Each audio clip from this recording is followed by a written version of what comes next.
Amém. Diz assim: edifiquemo-nos para nós uma cidade e uma torre, cujo topo toque os céus e façamo-nos um nome.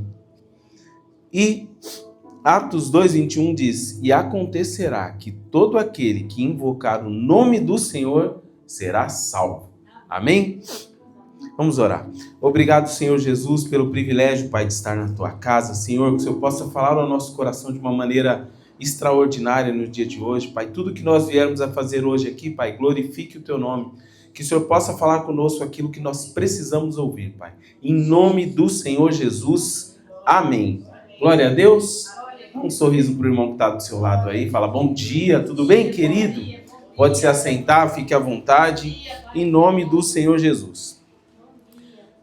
Deus colocou uma palavra muito interessante ao meu coração. E essa palavra, nós vamos falar hoje de Babel ao Pentecostes. Qual nome você está construindo? Vou repetir de novo. De Babel ao Pentecostes. Qual nome você está construindo? Você não entendeu nada? Calma, você vai entender daqui a pouquinho, amém? Então, desde os tempos antigos, a humanidade ela tem vivido entre dois caminhos. O caminho de construir a sua própria glória e o outro caminho de invocar o nome do Senhor. Se você pegar desde Gênesis, lá no Éden já tinha esses dois caminhos, né? Infelizmente, muitas vezes a gente não escolhe o melhor caminho pensando aqui agora. Então, sempre existem os dois caminhos. Deus falou para Adão, né? Olha, pode comer tudo que tem aqui no jardim. Você só não come daquela árvore ali, tá bom? Aí chegou o outro caminho e falou, quê? Como que Deus falou? Que não era para você nem tocar naquela árvore? Já ludibriando Eva, né? Não, pode comer, dá nada não, tá tudo tranquilo, tá de boa. Não é assim que a gente fala hoje? Tá de boa, dá nada não. Hoje eu vou fazer tal coisa. Dá nada não, tá tranquilo. E desde o Éden já é assim. Em Gênesis 11, nós vemos um povo que decidiu edificar uma torre para si, para buscar um nome, uma identidade fora da vontade de Deus.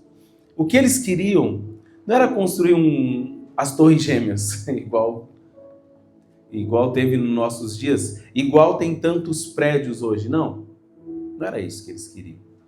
E até se você pegar pela própria genealogia de Noé, né? Noé tinha 3 filhos. Não tinha 3 filhos? E a Bíblia nos conta que um dos filhos, né?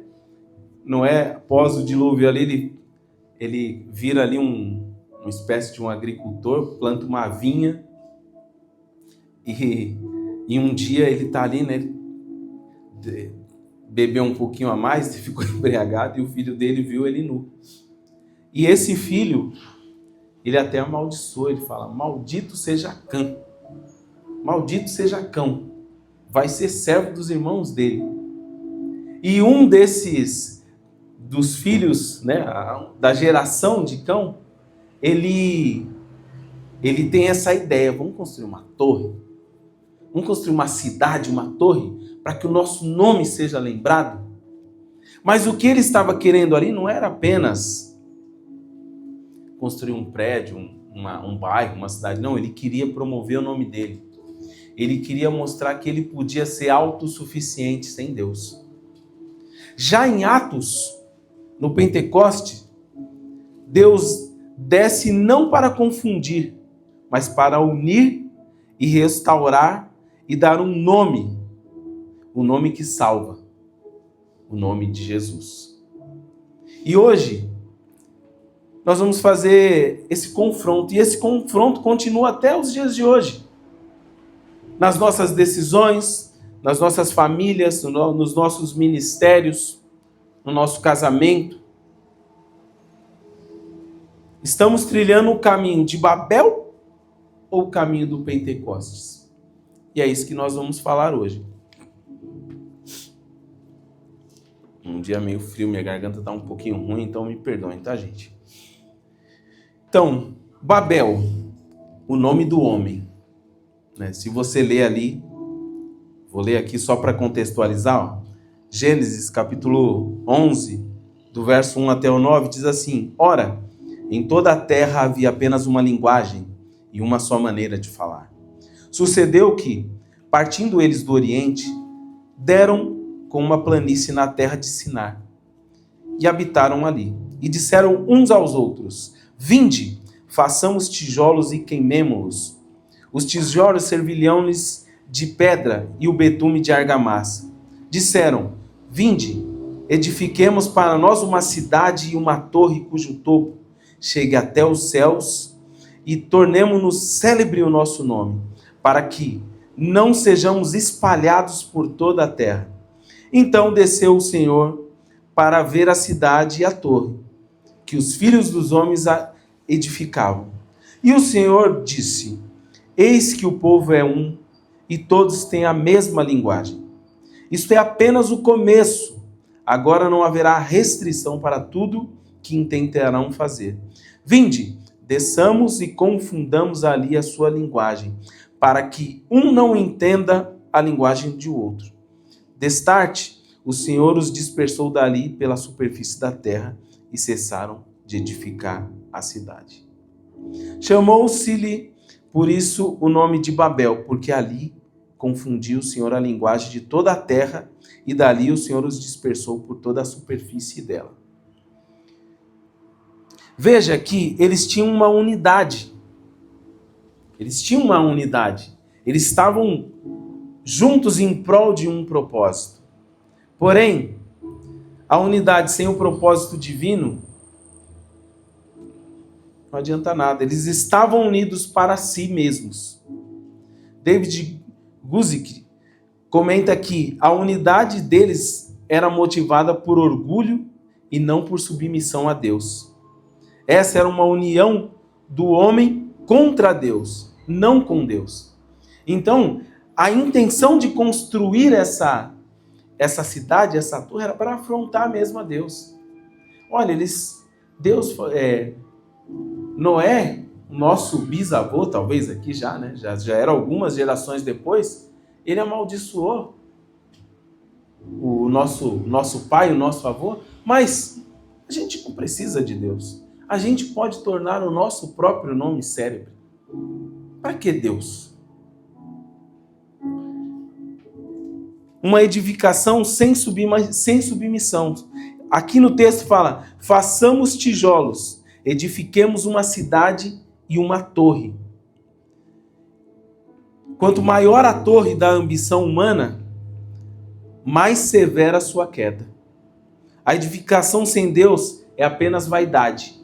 Qualquer coisa que você intente fazer sem Deus é apenas para vaidade humana. Salomão já falou, tudo é vaidade. Eles queriam uma identidade baseada na glória própria. Nós queremos construir algo para que o nosso nome seja glorificado. John Piper: Babel não era só uma arquitetura, era sobre identidade. Eles queriam ser conhecidos, não obedecer. Eles só queriam ser conhecidos. E muitas vezes, até hoje, a gente cai nesses erros. Hoje, eu tenho sempre falado isso, inevitavelmente, a nossa estratégia de comunicação de igreja passa pelas redes sociais. Não tem jeito. As pessoas estão com os olhos voltados nisso. Nós mesmos aqui. Quem é que usa o celular todo dia? Não é? Às vezes até por questão de trabalho, não tem jeito. Então, o problema não é a estratégia que nós vamos usar. Mas qual que é o objetivo? É para a gente ficar famosinho? Para a gente virar, eu não sei os nomes, fazer um hackzinho da internet? A gente até faz, mas o objetivo tem que ser a glória de Deus. O objetivo é glorificar o nome dele. Esse tem que ser o nosso objetivo. Martin Lloyd diz que o desejo de nome revela o coração humano que rejeita a dependência. Nós não queremos ser dependentes de ninguém. Irmão, a coisa que você tem que mais ter cuidado na sua vida é você querer ser autossuficiente. Eu não preciso de ninguém. Eu não obedeço a ninguém. Sabe por quê? Esse era exatamente o coração dessa galera aqui. Para que Deus? E aqui o que está embutido aqui no texto é a resistência à vontade de Deus. Por quê? Porque Deus, depois que passa o dilúvio, ele fala, vão sobre a terra, multipliquem-se. E o que eles queriam? Eles falam, nós não vamos, nós vamos ficar aqui. Você entendeu qual que era a intenção? Eles não queriam obedecer à vontade de Deus. E até hoje nós somos assim. Nós queremos fazer a nossa vontade. Nós queremos fazer aquilo que nos dá na telha. Hoje eu vou para a igreja. Se dá um negócio na sua casa, não vou. Não vou. O problema é meu. Às vezes a gente é assim, meu irmão. Eu estou falando de coisas que muitas vezes eu já senti também. Hoje eu não vou. Ou coisas do tipo, eu não vou, quero ver como fulano se vira. Só que você tem que entender uma coisa, você não está fazendo para mim. Se você tiver com essa, se essa for a sua motivação de estar na igreja, você já está com a motivação errada. Porque não é para mim. Eu sou tão ovelha quanto você.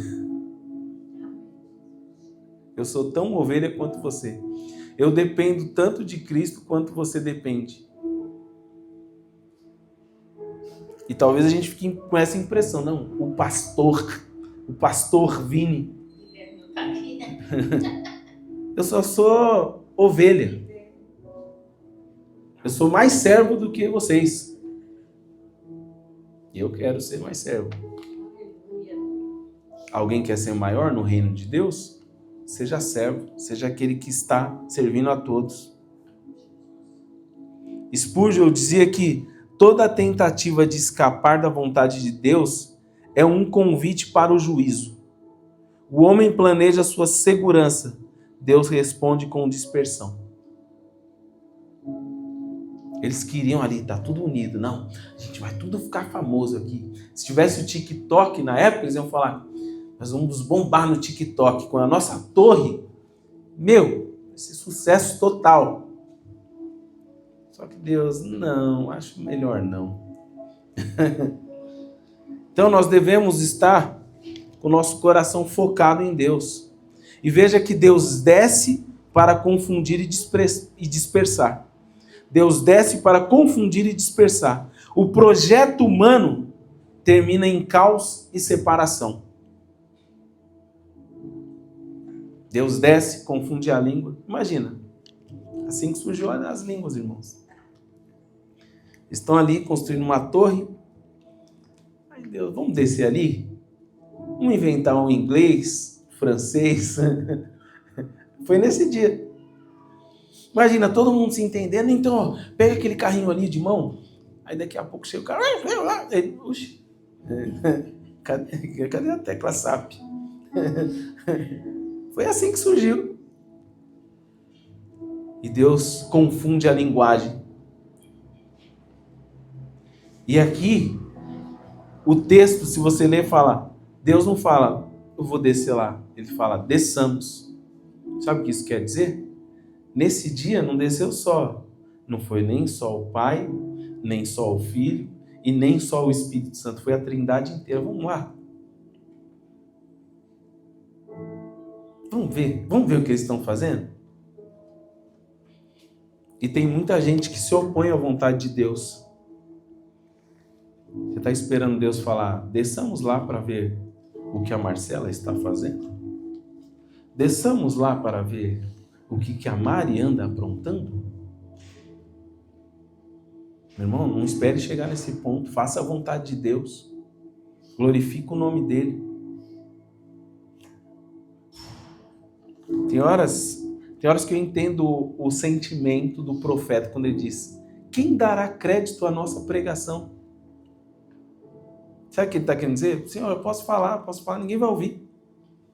Escuta, falo. Quem dará crédito à nossa pregação? Mas ainda nesse contexto aqui de Gênesis, teve um dia que a pregação se tornou real. Teve um dia, imagina o cara construindo a arca, num lugar que nem mar tem. Eu sempre penso nisso. Imagina o cara construindo uma arca ali, todo mundo, ixi, mano. Esse cara é piradaço. Uma arca. Aliás, eu acho que não tinha nem parâmetro ainda. Hoje a gente sabe que é uma arca, a gente sabe que é um barco, mas naquela época podia ter uma noção de um barquinho, alguma coisa que você passasse de um lado para o outro, mas uma arca não tinha nem parâmetro para aquilo. Aí ele construindo, e não foi 1 ano, 2, foi vários. A expectativa humana dessa época era outra. 500, 600, 700 anos de vida. Imagina o cara construindo uma arca por quase 100 anos. E todo mundo rindo. E todo mundo dando risada. Ah, isso nunca vai acontecer. Esse cara é doido. Para que construir um negócio desse? A gente nem sabe o que é isso. Só que um dia a arca está ali parada. E aí, oxe, que bicho é esse? Porque na região deles não tinham todos os animais da terra. Pelo menos os... Imagina isso. Aí vem e passa um leão. Oxe.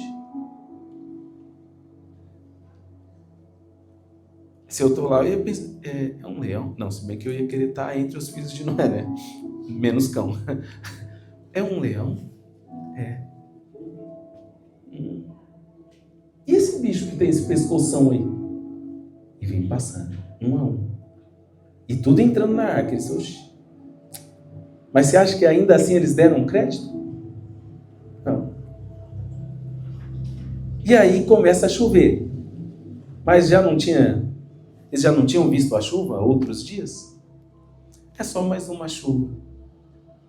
E chegou o dia e a hora que a Bíblia contou que Deus fechou a porta da arca.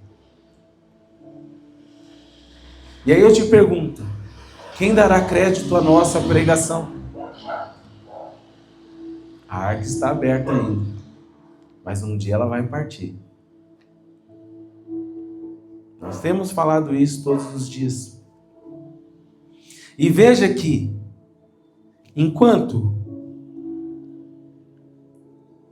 em Babel eles queriam promover o próprio nome, eles queriam se tornar famosos, conhecidos, em Pentecostes, eles estão mais preocupados com o nome que salva.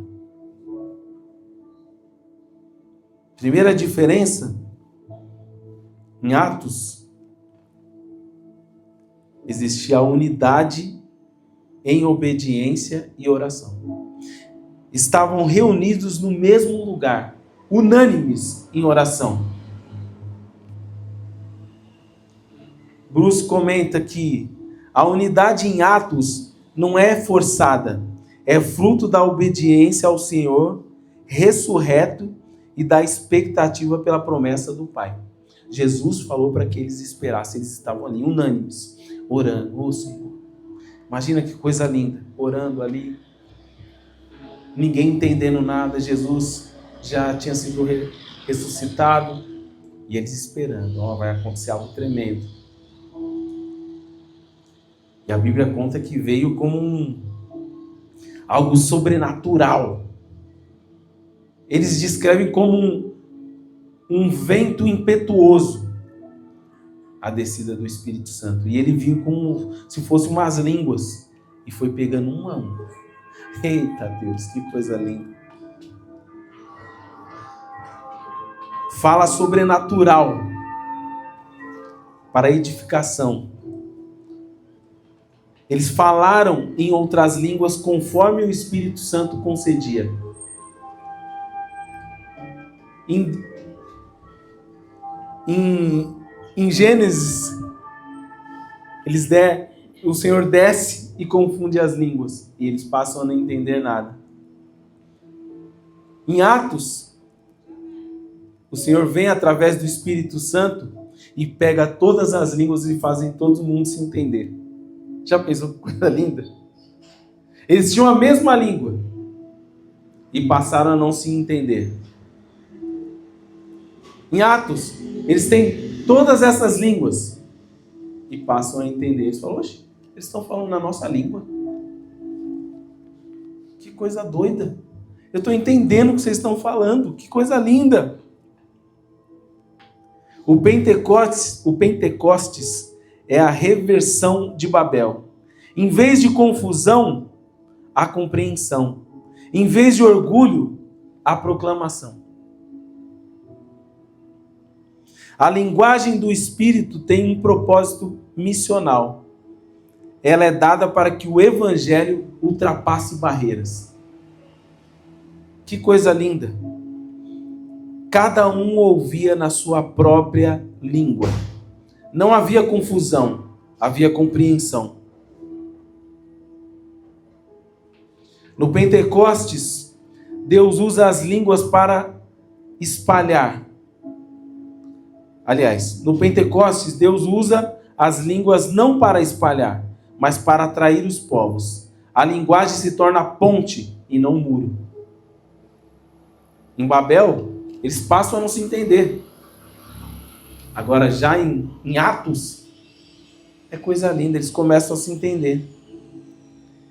E há uma coisa que é muito interessante, eu quero até ler esse versículo aqui em Atos, que é uma coisa que, se você ler despercebido, você fala, eu não entendi, é só mais um povo que o Senhor menciona aqui.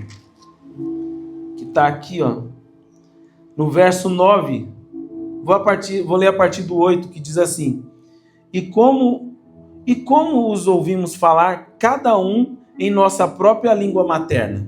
Aí na continuação, somos partos, medos, elemitas e os naturais da Mesopotâmia, Judéia, Capadócia, Ponto e Ásia, da Frígia, da Panfilha, do Egito e das regiões da Líbia, nas imediações de Cirene e romanos que aqui residem, tanto judeus como prosélitos, cretenses e árabes. Como ouvimos falar em nossas próprias línguas as grandezas de Deus. Aqui, se você ler isso aqui, é até ruim quando cita, né, um monte de cidade, um monte de povo, que você fica até meio confuso. Mas sabe o que está acontecendo aqui? Se você buscar a raiz desses povos, aqui tem a raiz de todos os filhos de Noé. Aqui não é um povo só.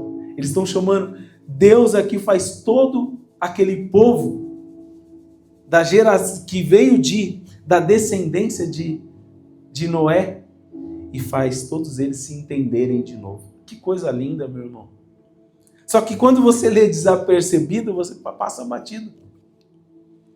Então aqui Deus começa a cumprir o que ele prometeu a Abraão. Serão benditas todas as famílias da terra. Já começou no Pentecostes, meu irmão. Cada povo aqui representado, ó. Agora, eu fico até imaginando, né? Algo sobrenatural, porque para os judeus, assim, de uma certa forma seriam eles, né? Eles vão. Mas Deus já viu uma promessa e Deus não se esquece. E aqui eu quero fazer uma observação.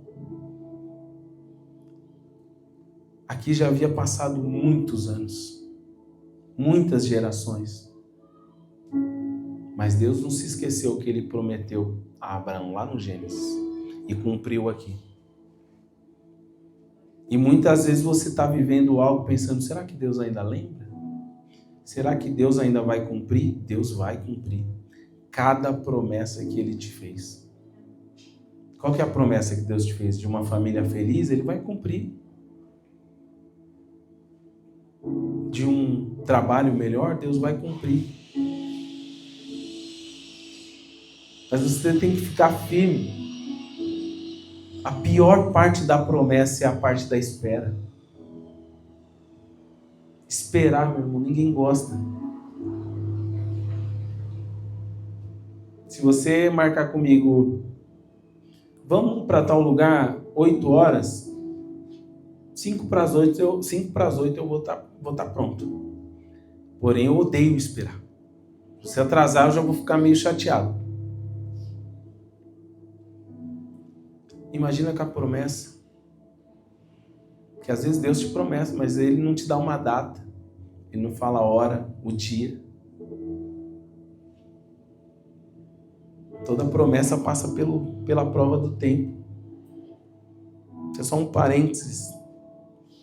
E nesse contexto, os descendentes de Sem, Cã e Jafé ouvem o evangelho. Aquele povo que não entendia nada, aqueles passam a entender.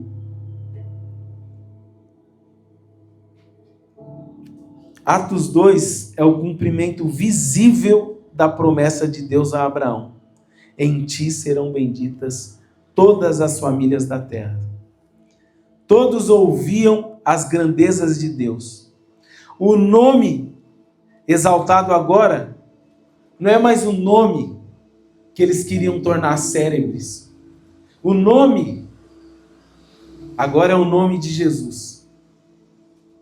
É esse nome que é glorificado agora. É esse nome que é trago à tona. A evidência do Espírito não era o barulho, mas a mensagem. Eles ouviram sobre as grandezas de Deus. E essa é a essência do verdadeiro mover espiritual. É ouvir as grandezas de Deus.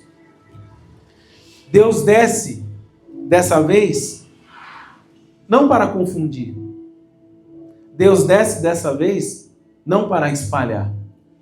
Mas agora Deus desce para juntar. E dele fala que todo aquele que invocar o nome dele será salvo. Meu Deus, que coisa linda. Invoca o nome do Senhor aí, meu irmão. Invoca o nome do Senhor. Senhor, eu te louvo, eu te adoro, eu te agradeço por tudo que o Senhor tem feito em minha vida.